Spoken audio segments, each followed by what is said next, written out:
የምትወዳደሩት ከሷ ጋር? ጭራሽ ደግሞ እንትን ሄዳችሁ ኡምራ ሄዳችሁ አላህ እንዴት ነው የሚቀበለው? እቺ ልጅ እያለቀሰችባችሁ ሄዳችሁ ኡምራ ስታደርጉ አላህ ይቀበላል?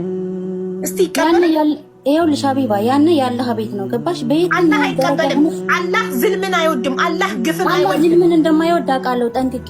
እና ካወቅሽ የሰለማችሁ እቺ ልጅ እያለቀሰችባችሁ ኡምራ አንቺና ባልሽ ተያይዛችሁ ሄዳችሁ ፖስት ስታደርጉ አላህ አያይም እንዴ? በደንብ እኮ ነው የሚያየው። እሱ እኮ እንዴት ነው ማያየው?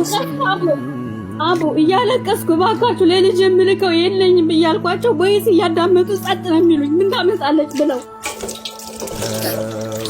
አደልሽ የዚህ ነው እያለቀሰች ተማችሁ ዝም ለምትሉ መልስ ይችላል።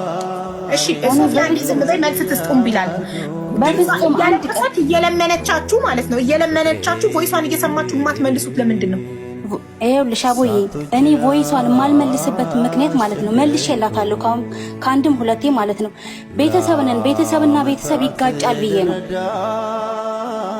እኔ እና እሷ ቤተሰብ አቡ የሆነ ኮሜንት ስሰጥ ምን አለችኝ? አንዴም የሆነ ኮሜንት ባክሽን ስልክ ሳታነሳልኝ ስትቀር ሶፊያው አብራት የምትሰራት ይኸውልሽ ምን አለ መሰለሽ ትናገር አፋዋን አትለጥም ይላል። ጠብቂያት ትናገር። እሺ ኮሜንት ስትሰጪ ምን ሆንሽ? ኮሜንት ስሰጣት ወላሂ ነው አትደውልልኝም፣ ቦይቴንም አታዳምጥልኝም። ከዛ ኮሜንት ሰጠው ለጓደኛዋ ኮሜንት ሰጣት። ደወለች። ምን ነው አልኳት። ምን ብለሽ ነው ኮሜንት ለኮሜንት እንዲህ ብለሽ የምትይ? ምን ታመጪያለሽ? የምታመጪው ነገር የለም ነው ያለችኝ። ማስረጃ አለሽ?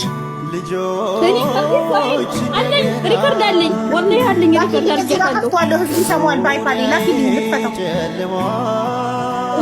እሺ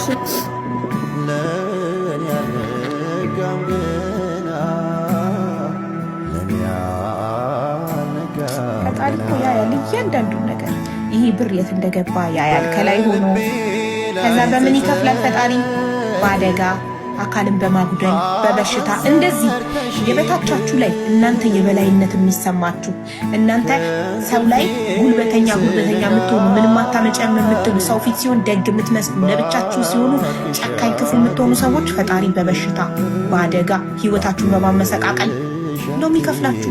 ከዛ አልጋ ላይ ሆናችሁ የአልጋ ቁራኛ ሆናችሁ መንቀሳቀስ አቅቷችሁ እንዲባችሁ እየወረደ ምነው በወጣትነቴ ጊዜ ምነው አቅም በነበረኝ ጊዜ የበታቾቼን ባልበደልኩ ኖሮ ምነው አቅም በነበረኝ ጤና በነበረኝ በወጣትነት ዘመኔ ምነው አቅም የሌላቸውን ሰዎች ባልበደልኩ ኖሮ ብላችሁ ግን ጊዜው አይመለስም።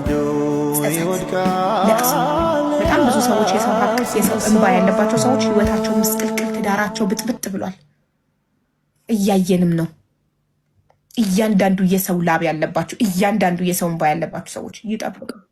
ደግሞ እንደ ድሮ አይዘገይም። እንደ ድሮ እስክናረጅ ምናምን አይጠብቁ። እዚሁ በወጣትነታችን አመት 2 አመት ታክሶ ወዲያው ድምጥ ማጡ። አሁን ያለንበት ደስታ ይሄ አዲስ ትዳር ምን ድምጥ ማጡ።